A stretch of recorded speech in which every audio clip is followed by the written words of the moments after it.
சென்னையில் சைக்கோத்தனமாக பெண்களிடம் பாலியலில் ஈடுபட்டு வந்த நபர் கைது செய்யப்பட்டுள்ளார்.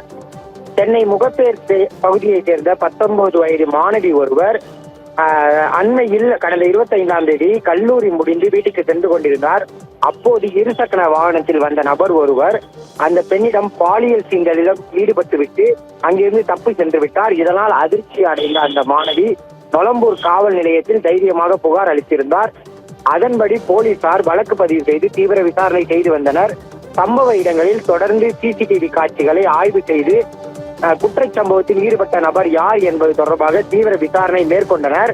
அப்போது சந்தேகத்திற்கு இடமாக இருந்த அந்த நபரை அப்பெண் அடையாளம் காட்டியிருந்தார்.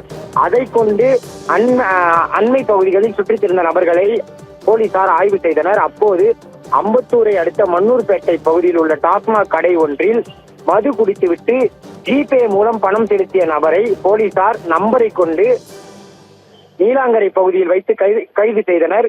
அவரிடம் மேற்கொள்ளப்பட்ட விசாரணையில் அவர்தான் பாலியல் சீண்டலில் ஈடுபட்ட நபர் என்பது உறுதி செய்யப்பட்டது. அவர் பெயர் சரத் பாபு என்பதும் திருமணமாகாமல் இளம் பெண்களிடம் தொடர்ந்து அத்துமீறலில் ஈடுபட்டு வந்ததும் விசாரணையில் கண்டுபிடிக்கப்பட்டுள்ளது. ஆளில்லாத பகுதிகளில் நடந்து செல்லும் இளம் பெண்களிடம் பாலியல் அத்துமீறலில் ஈடுபட்டு சிற்றின்பம் உள்ளிட்ட கெட்ட பழக்கங்களில் அவர் ஈடுபட்டு வந்தது விசாரணையில் தெரிய வந்துள்ளது. இதே போன்ற ஒரு வழக்கு தொடர்பாக அவர் ஏற்கனவே கைதாகி இருப்பவர்.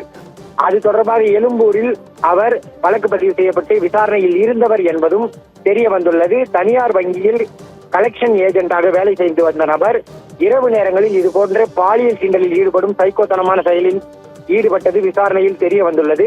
அவரை கைது செய்து அம்பத்தூர் நீதிமன்றத்தில் ஆஜர்படுத்திய பின்னர் புழல் சிறையில் அவரை போலீசார் அடைத்துள்ளனர்.